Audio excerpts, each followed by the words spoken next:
같이 찬양하면서 예배 시작하도록 하겠습니다.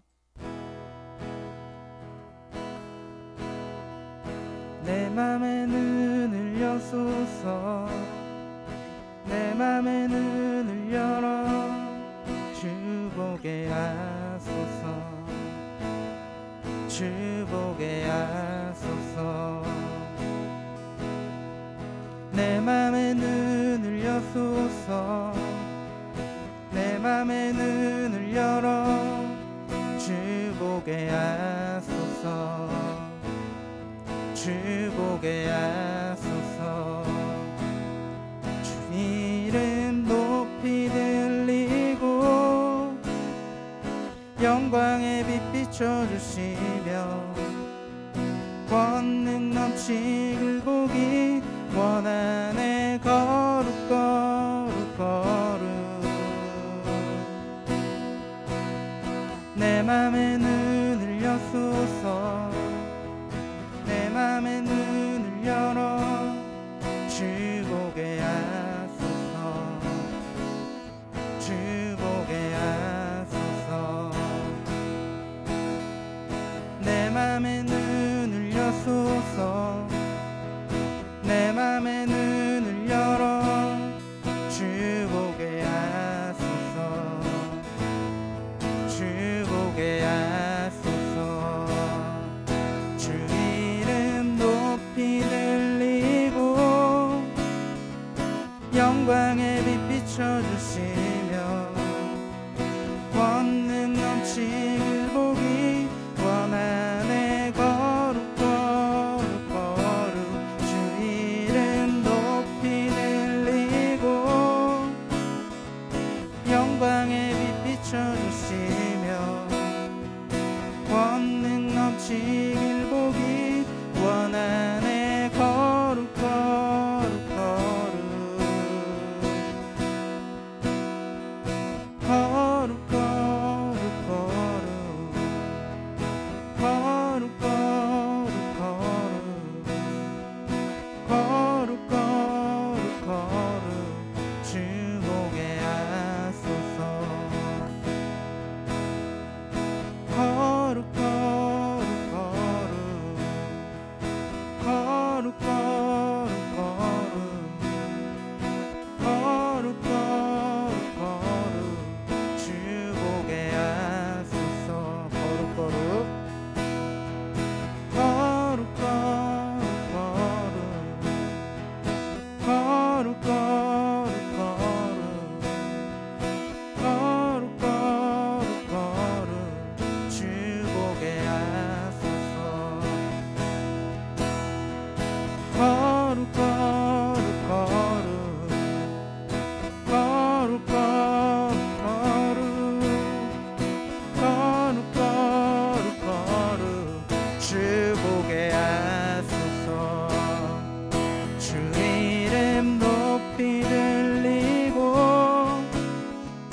영광의 빛 비춰주시며 권능 넘치길 보기 원하네. 거룩 거룩 거룩. 주 이름 높이 들리고 영광의 빛 비춰주시며 권능 넘치길 보기 원하네. 거룩 거룩 거룩. 내 맘의 눈을 여소서, 내 맘의 눈을 열어 주 보게 하소서, 주 보게 하소서. 내 맘의 눈을 여소서, 내 맘의 눈을 여소서, 내 맘의 눈을 열어 주 보게 하소서, 주 보게 하소서. 아멘.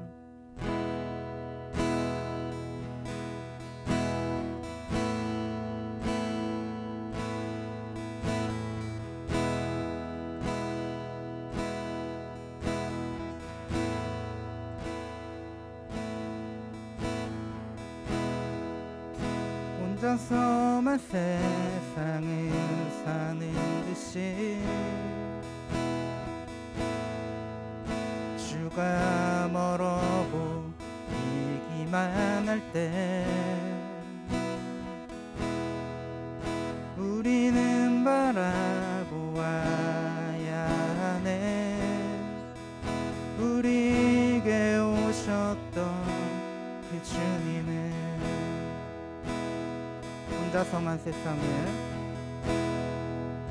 혼자서만 세상을 사는 듯이 주가 멀어 보이기만 할 때 우리는 바라보아야 하네. 우리에게 오셨던 그 주님을. 주님이 우리의 아픈 마음을 아시네. 가까이서 우리의 아픔에 공감하시네.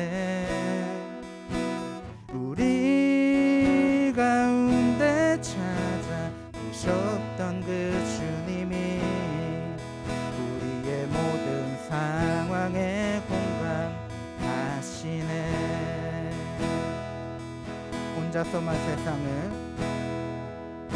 혼자서만 세상을 사는 듯이 주가 멀어 보이기만 할 때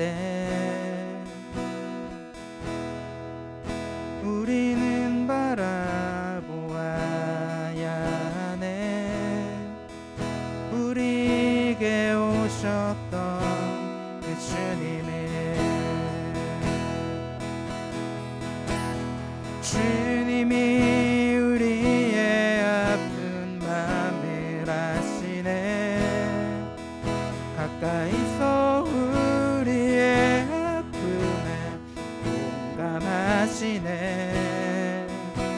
우리 가운데 찾아오셨던 그 주님이 우리의 모든 상황에 공감하시네.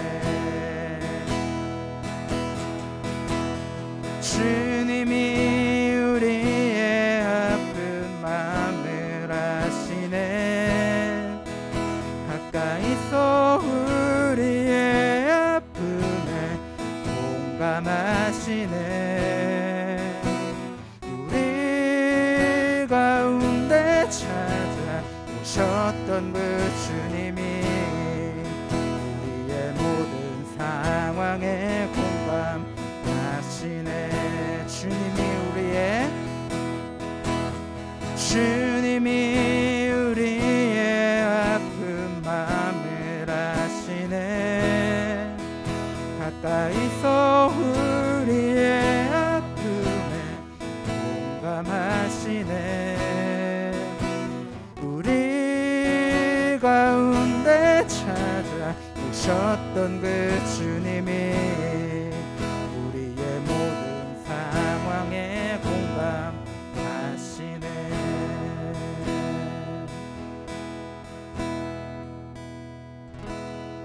아멘. 우리 다 같이 일어나서 나는 예배자입니다 찬양하도록 하겠습니다.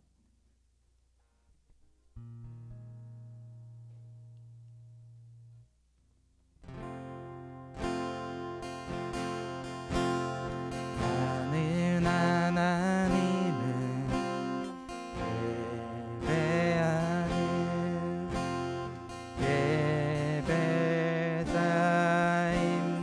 예배자입니다. 내가 서 있는 곳 어디서나 하나님을 예배합니다. 내 영혼 거룩한 은혜를 향하여 내 마음 완전한 하나님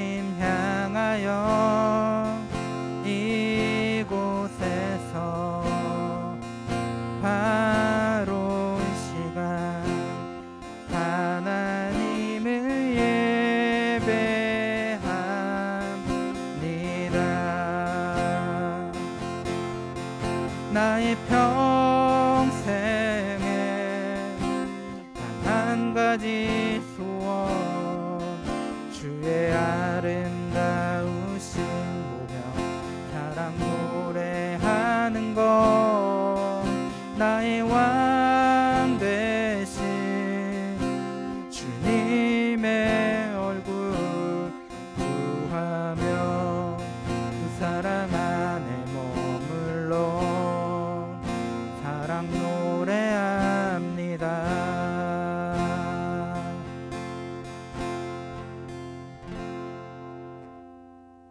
아멘. 우리의 신앙을 사도신경으로 고백하도록 하겠습니다. 나는 전능하신 아버지 하나님, 천지의 창조주를 믿습니다. 나는 그의 유일하신 아들, 우리 주 예수 그리스도를 믿습니다.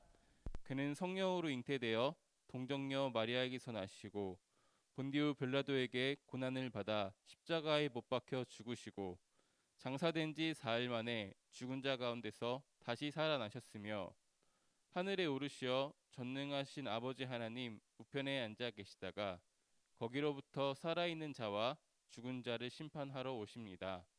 나는 성령을 믿으며 거룩한 공교회와 성도의 교제와 죄를 용서받는 것과 몸의 부활과 영생을 믿습니다. 아멘. 예, 자리에 앉아주시고요. 우리의 마음을 모아서 기도하도록 하겠습니다. 하나님 감사합니다. 주님께서 우리 한 사람 한 사람을 아시고 우리의 삶의 자리로 찾아오셔서 우리를 공감하시고 우리들의 상황에 공감하시며 우리들의 그 마음을 알아주시고 사랑을 느끼게 하시면 감사합니다. 주님으로 인하여서 주님의 큰 사랑을 알게 하시고 또 그 사랑에 응답하여 이 시간 하나님을 사랑하고 하나님을 예배하기 위해 우리가 모였습니다. 이 시간 사랑이신 예수님을 만나는 시간 되게 하시고 사랑하신 예수님을 만날 때에 그 사랑의 본체이신 주님을 닮아갈 수 있는 귀한 시간 될 수 있도록 함께하여 주옵소서. 말씀 가운데 나아갑니다. 말씀이 잘 이해될 수 있도록 성령님께서 이 시간 우리 가운데 함께해 주시고 그리하여서 우리 삶 가운데 그 말씀들이 드러날 수 있을 때까지 함께하여 주옵소서. 예수님의 이름으로 기도합니다. 아멘. 오늘 우리에게 주시는 하나님의 말씀은 구약 성경 사무엘하 1장 17절에서 27절의 말씀입니다. 마이크를 바꿀까요? 어떻게 할까요? 이걸로 할까요?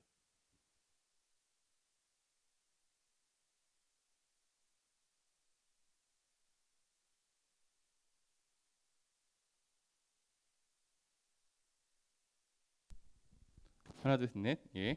성경 봉독하겠습니다. 다윗이 사울과 그의 아들 요나단의 죽음을 슬퍼하여 조가를 지어서 부르고 그것을 활 노래라 하여 유다 사람들에게 가르치라고 명령하였다. 야살의 책에 기록되어 있는 그 조가는 다음과 같다. 이스라엘아, 우리의 지도자들이 산 위에서 죽었다. 가장 용감한 우리의 군인들이 언덕에서 쓰러졌다. 이 소식이 가드에 전해지지 않게 하여라. 이 소식이 아스글론의 모든 거리에도 전해지지 않게 하여라.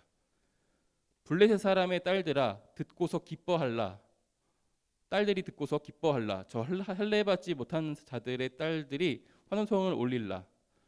길보아의 산들아, 너희 위에는 이제부터 이슬이 내리지 아니하고 비도 내리지 아니할 것이다. 밭에서는 재물에 쓸 곡식도 거둘 수 없을 것이다. 길보아의 산에서 용사들의 방패가 치욕을 당하였고 사울의 방패가 녹슨 채 버려졌기 때문이다. 원수들을 치고 적들을 무찌를 때에 요나단의 활이 빗나간 일이 없고 사울의 칼이 허공을 친 적이 없다. 사울과 요나단은 살아있을 때에도 그렇게 서로 사랑하며 다정하더니 죽을 때에도 서로 떨어지지 않았구나. 독수리보다도 더 재빠르고 사자보다도 더 힘이 세더니. 이스라엘의 딸들아, 너희에게 울긋불긋 화려한 옷을 입혀주고 너희의 옷에 금장식을 달아주던 사울을 애도하며 울어라. 아, 용사들이 전쟁에서 쓰러져 죽었구나. 요나단 어쩌다가 산 위에서 죽어 있는가. 나의 형 요나단, 형 생각에 나의 마음이 아프오. 형이 나를 그렇게 아껴주더니 나를 끔찍이 아껴주던 형의 사랑은 여인의 사랑보다 더 진한 것이었소. 어쩌다가 두 용사가 엎드려졌으며 무기들이 버려져서 쓸모없게 되었는가. 아멘. 이것은 하나님의 말씀입니다. 오늘 본문을 통해서 사울과 요나단을 위한 조가라는 제목으로 함께 말씀을 나누려고 합니다. 오늘 우리가 읽은 이 말씀은 다윗이 사울과 요나단의 그 죽음에 슬퍼해서 부르는 조가, 애가라고도 이야기하는 슬픈 노래의 일부분입니다. 오늘 말씀은 사울과 요나단의 죽음에서부터 시작된 말씀입니다. 다윗은요, 이 상황에서 아말렉과의 전투를 치르고 돌아온 지 얼마 안 됐을 때 일어난 일이에요. 한 3일 정도 흘렀을 때 그는 한 청년을 보게 됩니다. 이 청년을 봤는데 누가 봐도 전쟁터에서 막 살아온 것 같은 그런 차림이었어요. 굉장히 슬퍼하고 있는 이 청년을 보고 다윗은 궁금해서 그 청년에게 다가가서 말을 건네었습니다. 이 청년이 이때 어떻게 하고 있었냐면 자기 옷을 찢고 머리에 진흙을 바르고 땅에 우기고 울면서 슬퍼하고 있었습니다. 그 모습을 보면서 다윗은 청년에게 말을 건넸고 이 청년이 이스라엘과 바벨론과의 그 전쟁터에서 살아서 도망쳐 나온 청년인 것을 알게 되었어요. 이 청년의 입을 통해서 사울과 요나단이 그 전쟁에서 죽었음을 듣게 되었고요. 이 청년에게 들었던 사울의 죽음은 정말 비참한 모습이었습니다. 청년이 길보아의 산에서 사울을 처음 만났을 때 사울은 이미 쓰러져서 죽어가고 있었습니다. 목숨이 끊어지기 전에 고통스러워서 처음 만난 이 청년에게 자기의 목숨을 끊어달라고 부탁을 하게 되고 이 청년은 거기에 응해서 사울의 목숨을 끊는 그런 역할을 하고 돌아와서 슬퍼하고 있는 것이었습니다. 살다 보면요, 오늘 말씀 속의 다윗처럼 우리는 많은 죽음의 소식들을 듣게 됩니다. 그 소식의 대상이 나와 굉장히 친밀했던 사람일 수도 있고요. 아니면 내가 아는 어떤 유명한 사람일 수도 있고 나와 사이가 좋지 않거나 사회적인 악을 끼친 사람일 수도 있습니다. 나와 어떤 관계가 있었는지, 내가 그 사람을 어떻게 인식하고 있었는지에 따라서 그 죽음에 대한 슬픔과 상실감은 다를 수밖에 없습니다. 그리고 때로는 마냥 슬프지만은 않습니다. 씁쓸하지만 마땅히 잘 죽었다라고 여기는 그런 죽음도 우리에게 있습니다. 우리는요, 이 직전까지 다윗과 요나단의 관계가 어땠음을 잘 알고 있어요. 굉장히 서로를 사랑했고 그 마음을 알았으며 다윗을 지켰던 사람이 바로 요나단이었음을 알고 있어요. 그런데 우린 또한 알고 있죠. 다윗과 사울 간의 관계가 어땠을지. 자신을 적극적으로 죽이려 했던 사람, 자신을 힘들게 했던 사람이 안타깝지만 다른 사람의 손에 죽었다는 이야기를 들었습니다. 그리고 자기와 가까웠던 그 아들도 죽었다는 이야기를 들었어요. 이제 사실 다윗의 입장에서 이런 것이죠. 나를 대적하던 사람들이 정당한 사울왕의 왕의 계승자라고 이야기할 수 있는 요나단도 같이 죽었던 상황이기 때문에 드디어 자기가 정당하게 왕이 될 수 있는 기회를 얻었습니다. 물론 씁쓸할 것입니다. 하지만 드디어 사무엘 선지자를 통해서 기름 부음 받고 이스라엘의 왕으로 세워졌는데 그 하나님의 뜻이 드디어 성취되는 것 같아요. 말씀 속 다윗은요, 슬픔을 억누르지 못하고 자기 옷을 찢고 해가 질 때까지 울면서 금식했다 이렇게 표현하고 있습니다. 그리고 사울의 부탁을 듣고 사울을 죽인 그 청년을 찾아서 죽였다라고 이야기하고 있어요. 분노했던 것이죠. 어떻게 이스라엘의 왕이었던 그 사람을 너가 그렇게 죽일 수 있느냐. 근데 여러분이 다윗이라면 이렇게 할 수 있었을 것 같아요. 나를 죽이려고 했던 사람, 나를 힘들게 했던 사람의 죽음에 슬퍼하고 분노할 수 있었을까요? 저라면 마냥 그렇게 슬퍼하고 분노할 수만은 없었을 것 같습니다. 공감하기 어려웠습니다. 다윗이 느끼고 있는 이 감정들에. 왜냐면요, 사울이 자기를 죽이려고 할 때 자신의 아버지와 대적하면서 자기를 지킨 그 요나단의 죽음에 슬퍼할 수 있어요. 그런데요, 잘 생각해 보면요, 사울이 다윗을 왜 죽이려고 했을까요? 자신의 왕권을 지키기 위해서잖아요. 그 중에 하나는 자기 아들에게 왕위를 물려주기 위해서였다라는 이유도 있음을 우리는 상기해봐야 할 것입니다. 마냥 슬프지만도 않습니다. 씁쓸하지만 드디어 하나님께서 사무엘을 통해서 자기에게 기름 부은 그때부터 사울의 손에서 고난받던 그 시기를 지나서 이제 드디어 하나님의 뜻이 나에게 성취되어서 내가 이스라엘의 왕이 될 때가 왔구나, 이렇게 느낄 수 있을 것이고, 그저 이 죽음에 침묵하는 정도가 저라면 제가 할 수 있는 최소한의 반응이었던 것 같아요. 여러분이라면 어떻게 반응할 수 있었을 것 같아요? 한편으로는 슬플 수 있습니다. 분노할 수도 있어요. 그런데요, 지금 다윗을 따르던 사람들이 있잖아요. 사울이 자기를 죽이려고 할 때, 자신을 쫓아올 때 같이 목숨을 걸고 도망쳤고 다윗을 지켰던 사람들이 있잖아요. 다윗의 사람들. 그 사람들에게 미안해서라도, 고마워서라도 그 슬픔과 분노를 표출할 수 없었을 것 같아요. 나와 가까웠던 이 사람들이 나를 떠나면 어떡할까? 허무함을 느끼고 나에게 갈라지면 어떡할까? 이런 생각을 하게 됐었을 것 같고요. 그래서 다윗의 이런 감정에 마냥 공감할 수만은 없었습니다. 나와 상관없지만 악독한 범죄를 저지른 사람의 죽음을 들으면 우리는 죽어 마땅하다라고 생각합니다. 그렇죠? 이것이 인지상정이죠. 하물며 나를 원수로 여기고 나를 죽이려고 노력하는 사람들이 죽었을 때 죽어 마땅하다고 생각할 수 있어요. 그렇게 하나님께서 세운 그 왕이지만 하나님께 기름 부음 받은 나를 죽이려고 했을 때 드디어 인간보였구나. 이렇게 생각할 수 있는 것이죠. 그런데 다윗은요, 이런 모든 상황과 감정과 처지를 고려하지 않고 그저 슬퍼했습니다. 삶을 살아가다 보면요, 우리는 나와 사이가 좋지 않았던 사람들이 어려움을 겪고 있다라는 이야기를 들을 때가 종종 있습니다. 그렇죠? 여러분들도 그런 일들이 있었을까요? 나와 관계가 안 좋거나 나와 점점 멀어졌거나 나와 싸워서 보기 싫었던 그 사람이 뭔가 그 사람 삶에 안 좋은 일이 벌어지는 것들을 듣게 되는 것이죠. 가깝게는 시험 점수가 떨어졌거나 이성 친구와 헤어졌거나 또 그 친구와 가까이 지냈던 누군가와 싸워서 관계적인 어려움을 겪고 있거나 여러 가지 그 사람에 대한 안 좋은 소식을 들었을 때 여러분들은 어떻게 반응하시나요? 오늘 말씀 속에 다윗처럼 마냥 공감하고 슬퍼하고 그런 상황에 놓여있던 친구를 위해서, 나와 사이가 멀어진 그 사람을 위해서 분노할 수 있었을까요? 저도요, 주변을 돌아보면요, 저에게 악독하게 했던 사람들이 사업에 실패를 했거나 아니면 그 업계에서 사라지는 모습을 볼 때가 있고요.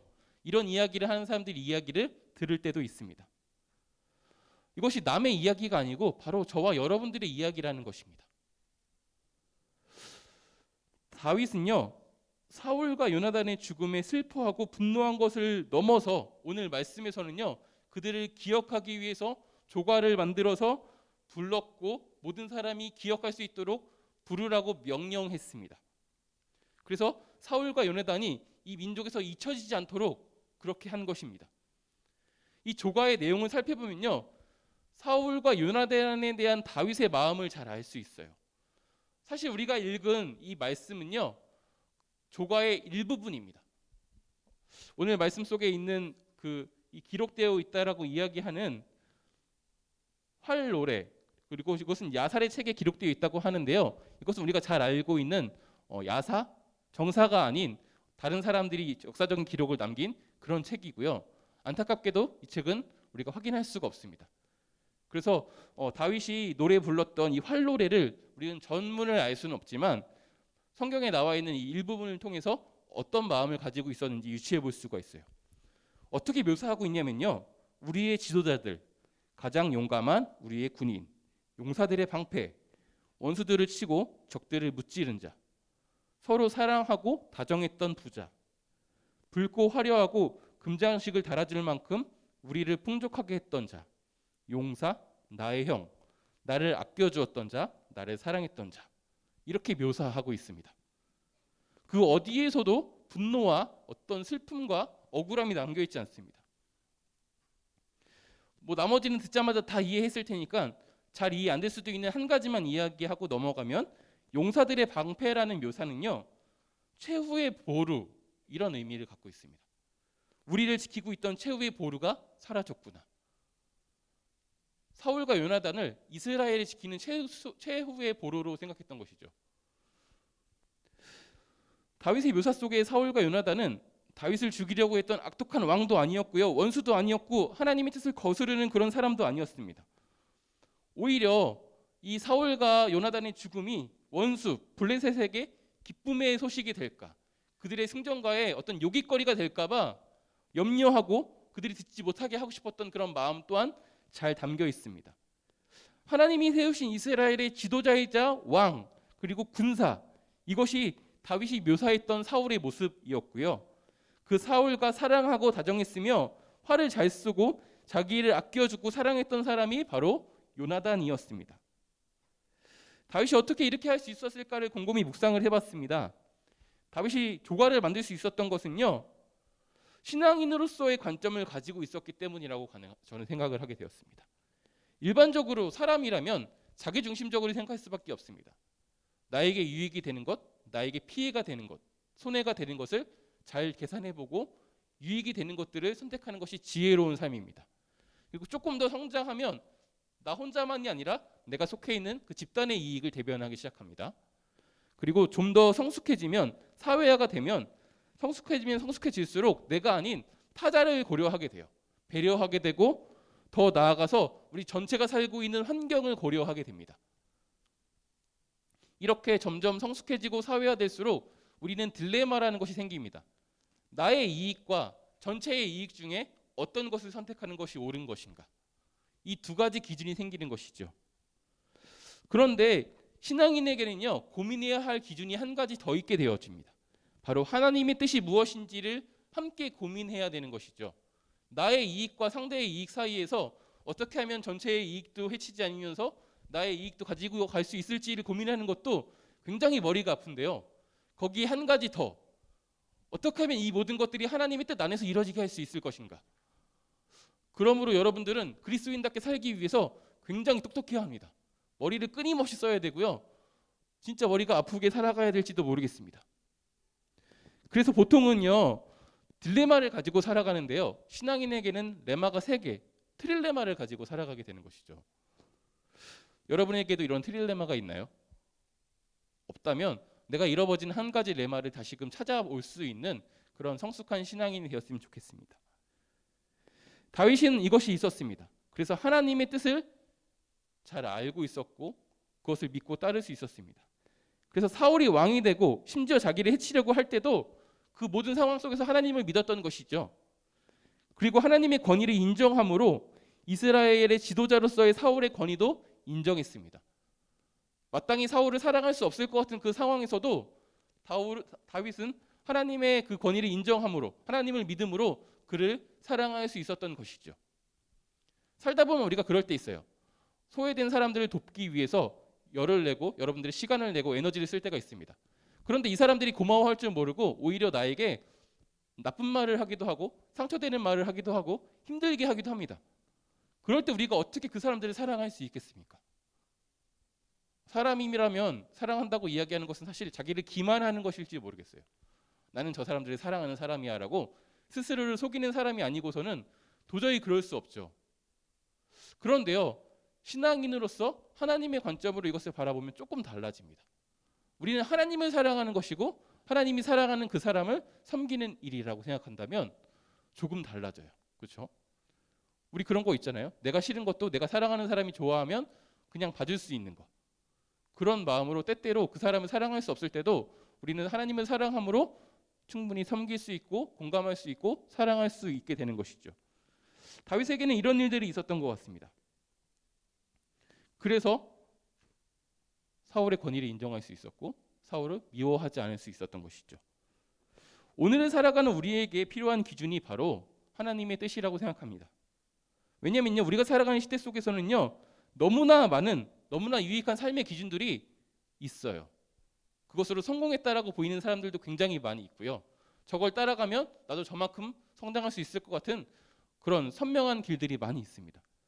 절대적인 기준이 사라져버리고 모두 다양성의 시대를 찾아오게 되었습니다. 이럴 때에 여전히 선명한 기준에 하나님의 뜻이라는 기준이 우리에게 필요한 것이죠. 절대 기준이 없다고 이야기할 때 우리에게는 흔들리지 않는, 불안하거나 넘어져도 다시금 그 기준을 잡고 일어설 수 있는 그런 변치 않는 기준이 있음을 기억해야 하고, 그것이 필요할 때가 바로 우리가 살아가는 시대라는 뜻입니다. 여전히 하나님의 뜻을 따르는 사람들이 필요합니다. 그 여정을 하나님과 동행하며 살아가는 사람들이 바로 우리는 신앙인이라고 부르는 사람들이잖아요. 바로 여러분, 그리스도인인 것입니다.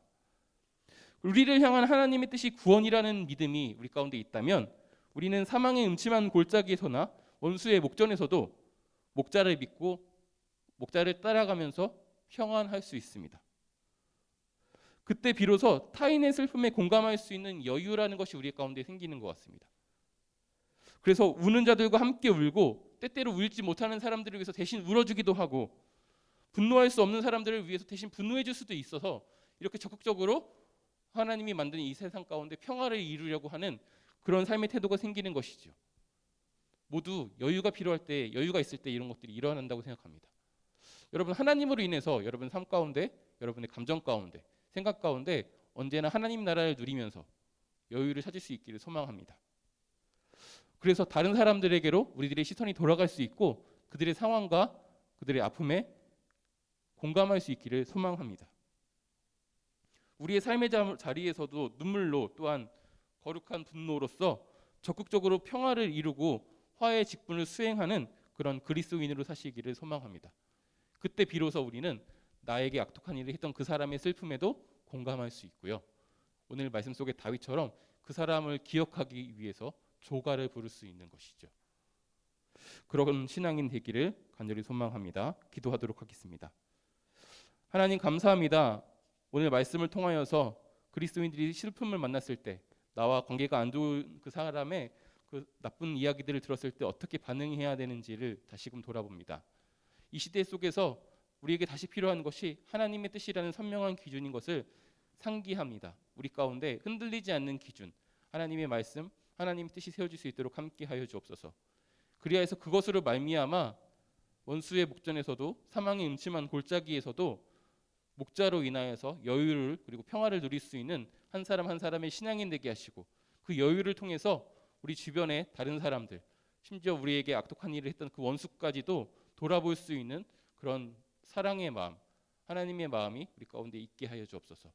그 모든 것 가운데 그런 일들을 행할수록 우리를 공감하셨던 하나님의 마음을 더 깨달아 알게 하시고 그리하여서 더욱더 하나님의 사랑을 닮아가는 신앙인의 신비, 사랑의 신비를 가진 신앙인 되게 하여 주옵소서. 예수님의 이름으로 기도합니다. 아멘. 봉헌 시간입니다. 준비하신 예물을 주님께 드리도록 하겠습니다.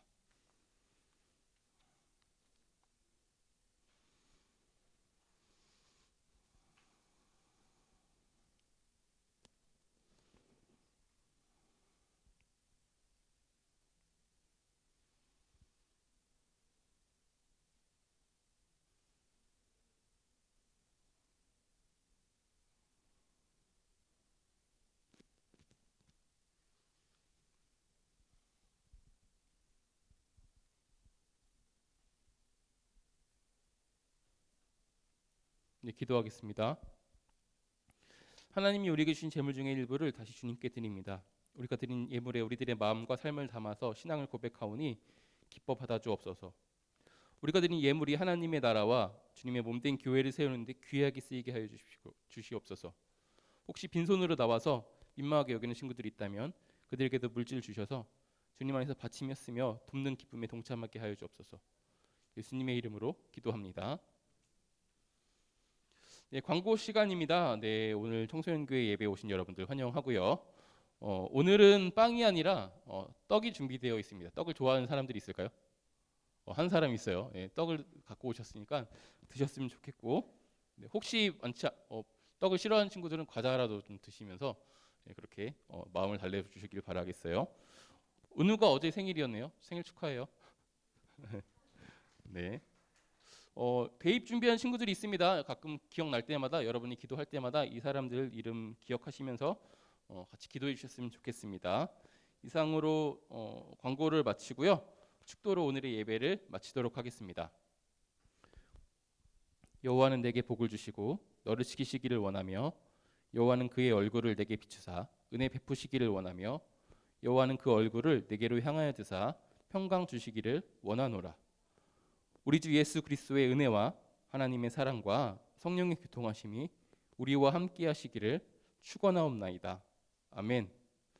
네, 반별로 모임 가지시면 되겠습니다.